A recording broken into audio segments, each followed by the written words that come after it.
Hello বন্ধুরা, কেমন আছো সবাই? আশা করি সবাই ভালো আছো। আবারও একটি নতুন ভিডিও নিয়ে তোমাদের সামনে কিন্তু আমি চলে এসেছি।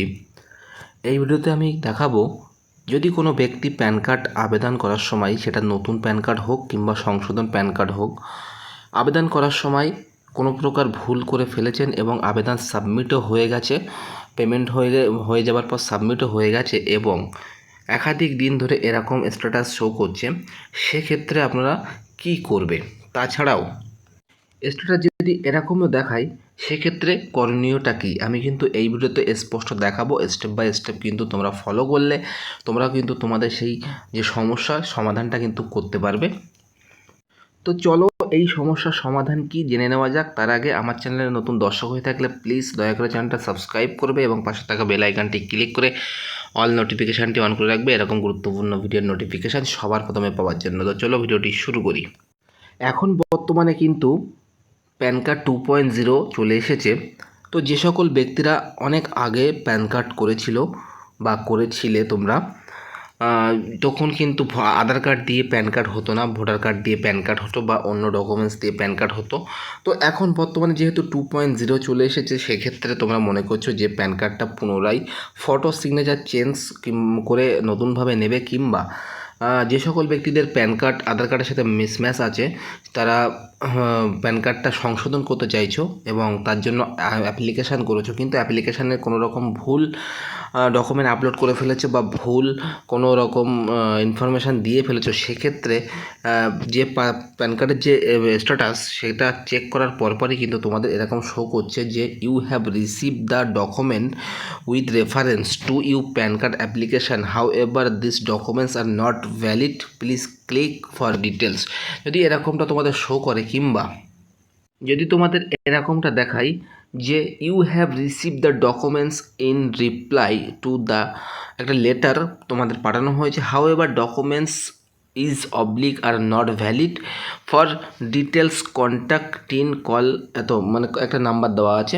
যদি এরকমটা তোমাদের দেখায় দীর্ঘদিন ধরে, তোমরা মনে করছো যে প্যান কার্ডের অ্যাপ্লিকেশানটা প্রসেসিংয়ে রেখে দিয়েছে, হয়ে যাবে, সেক্ষেত্রে কিন্তু বন্ধুরা তোমরা ভুল একটি সিদ্ধান্তে আছো। কারণ অলরেডি কিন্তু প্যান যে দপ্তর, সেখান থেকে কিন্তু তোমাদের অ্যাপ্লিকেশানে কোনো রকম ভুল পেয়েছে, সেক্ষেত্রে কিন্তু তারা অ্যাপ্লিকেশানটা হোল্ড করে রেখে দিয়েছে। তো এটা যদি কারো দেখায় প্যান কার্ড অ্যাপ্লিকেশানে, নতুন হোক বা কারেকশান যাই হোক না কেন, তো তোমাদের করণীয়টা কি? সবার প্রথমে তোমরা কি করবে, তোমরা তোমাদের গুগলে তোমরা জিমেলে চলে আসবে, তোমাদের যে জিমেলে।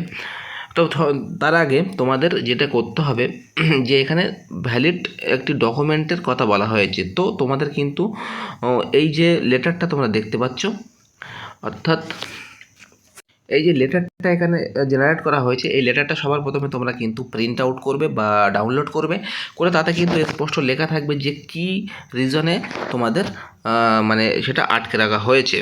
দেখো তোমাদের সামনেই কিন্তু আমি লেটারটা ক্লিক করলাম এবং ক্লিক করার পরে একটু লোডিং নিয়ে কিন্তু লেটারটা আমার সামনে ওপেন হচ্ছে, এবং ওপেন হওয়ার পর এখানে কিন্তু মানে কিছু মানে ইনস্ট্রাকশান দেওয়া হয়েছে, সমস্ত কিছু কিন্তু তোমরা দেখে নেবে, ঠিক আছে? তো এখানে সাবজেক্টটাও দেখে নেবে এবং এখানে দেখতে পাচ্ছ যে কি ফাদার্স নেম, যে ব্যক্তির আমি অ্যাপ্লিকেশানটা দেখাচ্ছি তার বাবার নাম পরিবর্তন হবে।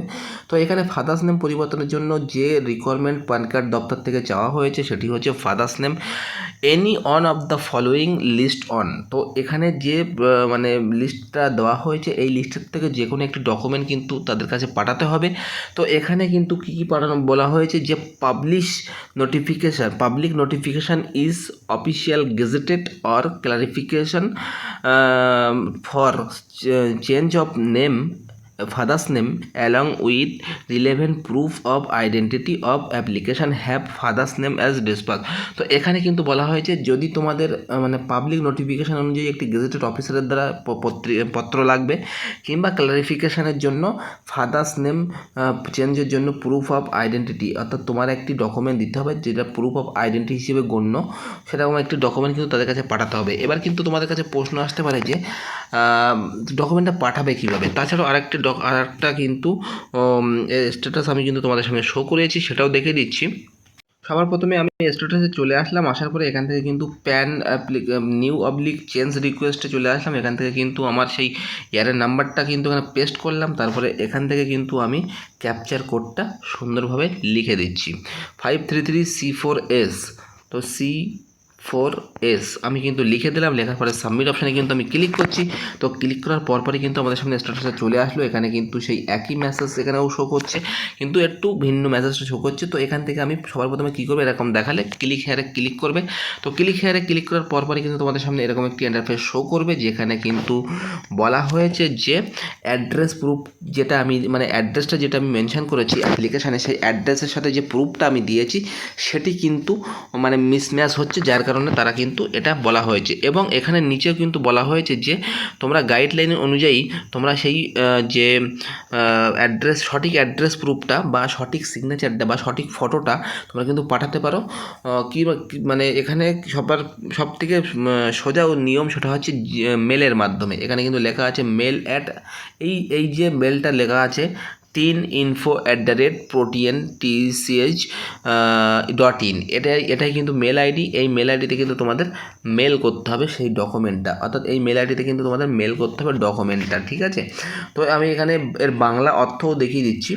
দেখো বাংলা অর্থ কী দিয়েছে, যোগাযোগের প্রমাণ হিসাবে নথিতে উল্লেখিত ঠিকানা আবেদনপত্রে উল্লেখিত ঠিকানা থেকে আলাদা ঠিকানার প্রমাণপত্র জমা দিন, যেখানে আবেদনপত্রে উল্লেখিত নাম এবং ঠিকানা প্রমাণপত্রে উল্লেখিত নামের সাথে হুবহু মিলে যায়। তো সেটা কিন্তু পাঠাতে হবে। তার জন্য সবার প্রথমে তোমরা কী করবে, তোমাদের কিন্তু জিমেলে চলে আসবে। তোমাদের মোবাইলে যে জিমেলটা থাকবে সেই জিমেলে কিন্তু চলে আসবে। চলে আসার পরে এখান থেকে সবার প্রথমে কম্পোজ মেলে চলে আসবে।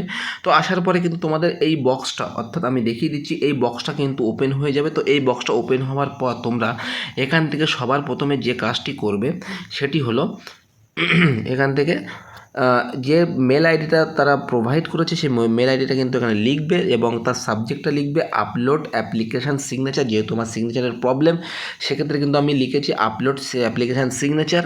তো এখান থেকে তারপরে তোমরা লিখবে যেরকম লিখতে হয়, স্যার আই অ্যাম অমুক, I apply for change of address of my PAN card, but I have been asked to re-upload my signature.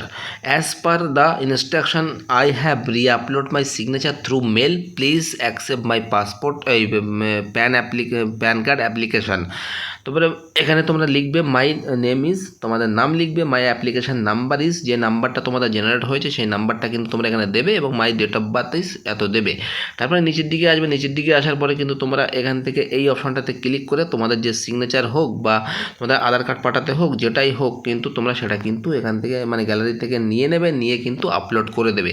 দেওয়ার পরপরই কিন্তু তোমরা এখান থেকে সেন্ড অপশানে কিন্তু ক্লিক করবে। এবার যদি তোমরা প্রশ্ন করো যে আমরা অ্যাপ্লিকেশান নাম্বারটা কোথায় পাবো, আমি সাইবার ক্যাফের থেকে করেছি, তো সেক্ষেত্রে তোমরা আমি দেখিয়ে দিচ্ছি। অ্যাপ্লিকেশান করার পরে কিন্তু তোমাদের সামনে এরকম একটি হার্ড কপি দেওয়া হয়। তো এই হার্ড কপি সবার প্রথমে কিন্তু মানে অ্যাকনোলেজমেন্ট নাম্বারটা লেখা থাকে, যাকে মানে অ্যাপ্লিকেশান নাম্বার বলা হয়। তো এই অ্যাপ্লিকেশান নাম্বারটা কিন্তু তোমাদের প্রয়োজন হবে।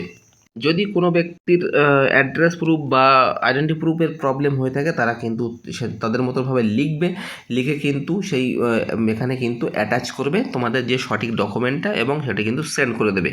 তারপরে কি হবে, সেন্ড করার পর তোমাদের মেলে কিন্তু 1-2 মিনিট পরে কিন্তু একটি রিপ্লাই চলে আসবে। এই রিপ্লাইটা যখন ওপেন করবে, এখানে কিন্তু লেখা আছে dear sir oblique madam, thank you for your mail email. So this is a acknowledgement that we have received your Gmail with the subject upload the correct documents. Please request to against to you mail. এখানে কিন্তু একটি number দেওয়া থাকবে, এটি কিন্তু case number, ঠিক আছে। তারপরে এখানে কিন্তু বলা হয়েছে our team will response to you. এখানে কিন্তু লেখা আছে our team will response to you within 48 hours, অর্থাৎ 48 ঘন্টার মধ্যে কিন্তু তাদের প্যান কার্ড দপ্তরের যে আধিকারিকরা আছে তারা কিন্তু রেসপন্স করবে। তার মধ্যে কিন্তু তোমাদের ডকুমেন্টটা ঠিক হয়ে যাবে, এবং হয়ে যাওয়ার পর কিন্তু তোমাদের যে পাসপোর্ট এই প্যান কার্ডটা সেটি কিন্তু তোমরা মানে পেয়ে যাবে আর কি। তারপরে এই মেলটা দেওয়ার পরই তার কিছুক্ষণ পরে কিন্তু আবার একটি মেল চলে আসবে। সেই মেলটা কিন্তু এটা দেখতে পাচ্ছ এই মেলটা চলে আসবে এবং এখানে কিন্তু কিছু ইনস্ট্রাকশন দেওয়া থাকবে। তো ইনস্ট্রাকশনগুলো কিন্তু তোমরা পড়তেও পারো, না পড়লেও না পড়তে পারো। তারপরে তোমরা আবারও কিন্তু তোমরা সেই প্যান কার্ড স্ট্যাটাস ট্র্যাকারে চলে আসবে। আসার পরে এখান থেকে কিন্তু তোমরা তোমাদের সেই প্যান কার্ডের এটা সিলেক্ট করে প্যান কার্ড যে অ্যাকনোলেজমেন্ট নাম্বারটি কিন্তু ওখানে লিখে দেবে, ক্যাপচার কোডটি কিন্তু এখানে ফিল করবে, করে সাবমিট করবে। দেখবে তোমাদের সেই যে অবজেকশনটা কিন্তু উঠে গেছে এবং ওখানে কিন্তু আন্ডার প্রসেসে মানে প্রসেস শো করবে। তো এরকমভাবে কিন্তু তোমরা যদি কোনো প্যান কার্ড আবেদন জমা দিতে গিয়ে যদি কোনো রকম ভুলভ্রান্তি করে থাকো, তাহলে কিন্তু তার রিসলভ অনুযায়ী কিন্তু এটাই সবথেকে সহজ উপায়। তোমরা মনে করছো যে কিভাবে ঠিক করব বা আমরা আবার সেই যে সঠিক ডকুমেন্টটা চাওয়া হয়েছে সেই ডকুমেন্টটা আবারও বাই পোস্টের মাধ্যমে তাদের অফিসে পাঠাতে হবে কিনা, তো কোনো রকম পাঠানোর দরকার নেই। এই যে আমি যেরকম প্রসেস দেখালাম একই প্রসেস